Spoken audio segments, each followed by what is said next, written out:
नमस्कार, बिहार मिथिला न्यूज में आपका स्वागत है। मैं हूं मनोज। देखिए, जब जब बाढ़ की विभीषिका आती है और बाढ़ का तांडव रूप देखने को मिलता है तो दरभंगा के दो ऐसे जगह हैं जहां पर बाढ़ आसानी से पहुंचती है और कई घरों को बर्बाद कर देती है, कई लोग विस्थापित हो जाते हैं। यही हाल दरभंगा के जमालपुर थाना का है। जमालपुर थाना क्षेत्र में जमालपुर गांव के पास बुभौल जगह है जहां का तटबंध टूट गया है। टूटने के बाद करीब 22,000 लोग विस्थापित हो चुके हैं, जिन्हें 17 नंबर एवं अन्य जगहों पर ऊंचे स्थलों पर रखा गया है। कम्युनिटी किचन राज्य सरकार और खासकर दरभंगा के जिलाधिकारी के निर्देश पर वहां एसडीओ कैंप कर रहे हैं। राहत बचाव कार्य चल रहा है। इसके अलावा वहां जो है लोगों को ऊंचे स्थल पर रखने की व्यवस्था की जा रही है। अचानक आई तेज बाढ़ की वजह से लोगों के पास सोचने का भी समय नहीं मिला कि वो अपने सामानों की सुरक्षा कैसे करें, क्योंकि विगत 3 वर्षों से बाढ़ यहाँ नहीं आ रही थी। लेकिन अचानक कोसी नदी के तेज बहाव की वजह से जमालपुर के क्षेत्र में बाढ़ फैल गया है। करीब 22,000 लोग विस्थापित हो चुके हैं। इन तमाम लोगों के रहने खाने की व्यवस्था जिला प्रशासन कर रही है। बारिश को देखते हुए भी उसे प्लास्टिक सीट दिए जा रहे हैं। खुद इसकी मॉनिटरिंग वहां एसडीओ कर रहे हैं। इसके अलावा आज बड़े अधिकारी पटना से हवाई सर्वे किए। हवाई सर्वे जो हमारे सीन बगल में चल रहा है, आप देख रहे होंगे। हवाई सर्वे के जरिए वहां पर निरीक्षण किया गया, निगरानी की गई कि किन किन जगहों पर अधिक बाढ़ है, कौन कौन से ऊंचे स्थल हैं, बाढ़ कितने इलाके में फैल चुका है और कितने इलाके में फैलने की संभावना है।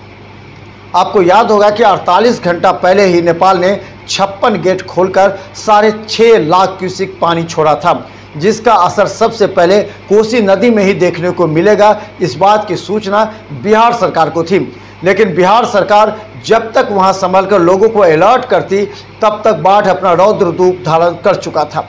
बाढ़ लगातार करीब ऐसे जगहों पर फैला जहां पर लोग निकलते निकलते काफ़ी समय हुआ।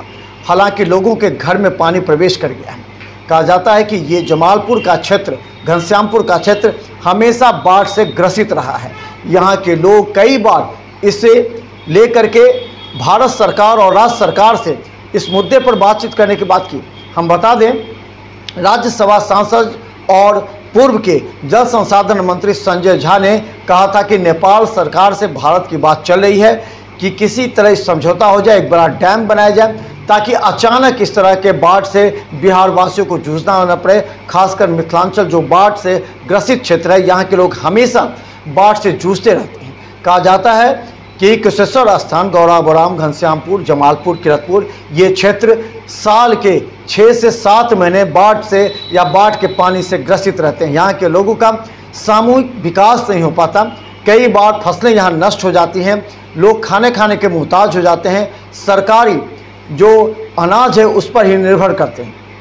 आज हम बता दें, ललित यादव, मोहम्मद अली शरफ फातिमी के अलावा कई ऐसे थे जो वहां पहुंचकर, पप्पू यादव, इन्होंने भी वहां पहुंचकर राहत सामग्री का वितरण भी किया, निरीक्षण किया, अधिकारियों से वार्ता किए। और इसके अलावा वहां कल से कैंप लगाया जाएगा, जो विस्तृत रूप से कैंप, और हम आपको लगातार दिखाएंगे, ताकि कोई भी व्यक्ति जो कि पीड़ित है, बाढ़ पीड़ित है, उसे सरकारी लाभ मिल रहा है या नहीं, या सरकार या जिला प्रशासन को और किन किन रास्तों से गुजरकर उन लोगों को मदद पहुंचानी पड़ेगी। तमाम बातों की जानकारी बिहार मिथिला न्यूज़ देगी। लेकिन तत्काल हम आपको बता दें कि गौराबोराम के आसपास के क्षेत्र में भी बाढ़ फैलने की संभावना है। किरतपुर, जमालपुर के क्षेत्र में बाढ़ इस कदर बढ़ पा रही है कि लोगों का रहना मुहाल है और पूरी तरह सड़क मार्ग जो टूट चुके हैं, लोगों का आने जाने के भी संसाधन उपलब्ध नहीं हैं। तेज बहाव की वजह से नाव भी नहीं चल सकते हैं, लेकिन इस क्षेत्र में हमेशा लोग नाव का ही सहारा लेते हैं। चलिए आपको दिखाते हैं पूरी रिपोर्ट। नहीं, सही बात है। प्रशासन अपने स्तर से काम करे। रात में एकाएक बांध टूटा है, ये आपदा है और ये भीषण आपदा है। लोगों को इसमें धैर्य लेने का ज़रूरत है। लोगों को धैर्य से काम लेना चाहिए। प्रशासन अपने स्तर से सारे काम करे। डीएम साहब से भी बात हुई है और सिविल एसडीओ जो यहाँ के हैं उनसे भी बात हुई है। वो लोग अपने स्तर से, अभी तत्कालिक जो बारिश हो रही है, कम से कम हम लोगों को कहा है कि पहले एक पॉलीथीन सब लोगों को मिल जाए और खाने का व्यवस्था वो लोग अपने स्तर से माना किचन चलाने। और तीसरा चीज़, यहाँ पीने के पानी के लिए कुछ चापाकल का भी व्यवस्था हो रहा है।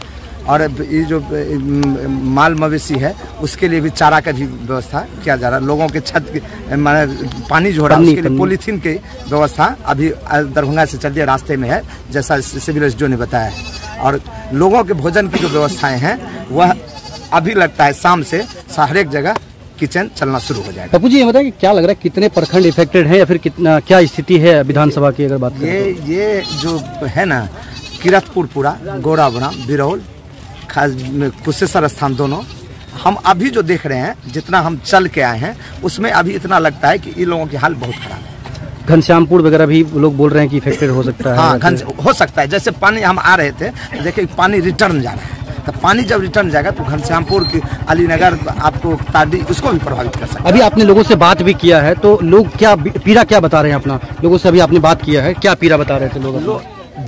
जीवन में पहली बार कोसी का बांध टूटते हुए देखा है। ऐसी त्रासदी है जिसे लोग समझ भी नहीं पाया कि ऐसा हमारे साथ हो सकता है। हम देखते हैं कि मंजिल का मंजिल घर डूब चुका है, लोग इतने परेशान हैं, माने लगता है लोगों को कि हमें क्या करना चाहिए नहीं करना चाहिए। लोग वहाँ पो की स्थिति में। हम लोगों से बस यही कहने आए हैं कि आप लोग धैर्य से काम लें, सब सामान्य हो जाएगा, स्थिति सामान्य होगी। पप्पू जी एक कहावत बताया जा रहा है कि कोसी जो है हर साल या फिर कुछ सालों पर जो है अपना रास्ता जो है नया बना लेती, क्या ये सच्चाई है क्या इस बात पे? मतलब देखिए 1968 के बाद जैसा हम लोग माने सुने हैं, 1968 के बाद पहली बार ऐसी माने त्रासदी हुई है और इतना पानी छोड़ा गया। और ये बांध जो है खास करके जो हम लोग जिसे तटबंध पे, पश्चिमी तटबंध पे खड़ा है अभी, ये तटबंध जो है पहली बार टूटा है, कभी नहीं टूटा था आज तक। Thank you. ना एको रति कपड़ा बस्तर नहीं छे, जब जे हमरा आर के बाढ़ रहले सब कुछ घरे पर रह गेले, सब दहा भसा गेले। ये खाए ले एको बेर मिले छे, न प्लास्टिक मिले उघारे या वर्षा में एकदम जे बुआ रहल छे, कपड़ा एकदम जे सब पोता पोती सब के सब जे सर बाढ़ आया उसके बाद जो है सब लोग आज जान बचा के यहाँ बांध धर लिए हैं, बांध पर सुबह से बैठा हुआ है। कुछ तो बचा हुआ है नहीं बिल्कुल। प्लास्टिक अभी तक नहीं मिला है कुछ भी, कोई न भोजन पानी का कोई व्यवस्था मिला है। अभी तक भोजन भी नहीं मिला? कुछ भी नहीं मिला। तो सुबह से कुछ खाए हैं कि नहीं? पेट में कुछ गया? अभी तक क्या मिलेगा सर खाने के लिए? पेट में गया कुछ कि नहीं? नहीं, कुछ नहीं मिला है। अच्छा, अभी बारिश आया तो क्या स्थिति क्या था? अभी बारिश में देख रहे सर हम लोग भीग रहे हैं, क्या स्थिति रहेगा, कोई व्यवस्था है ये नहीं। तो अभी क्या नाम हुआ आपका? हमारा नाम हुआ राजेश परिहार, गाँव भूगोल, वार्ड। घर में अभी लमसम जो है वहाँ पर 15 फीट से ऊंचा पानी है। बताइए। कुबोल गांव में एक भी लाव नहीं गया है और सारे इंसान उसी में पड़ा हुआ है, घरे घर सब बैठा हुआ है, घरे घर पानी घुस गया है, कोई साधन नहीं है जो बंधा पर निकलेगा। अब जो जिसको कह रहे हैं, जो लाव चला रहे उसको कह रहे हैं, बोला कि काटा घाट के लाव है वहाँ पर नहीं जाएगा। नाम क्या हुआ आपका? मोहम्मद अब्बास।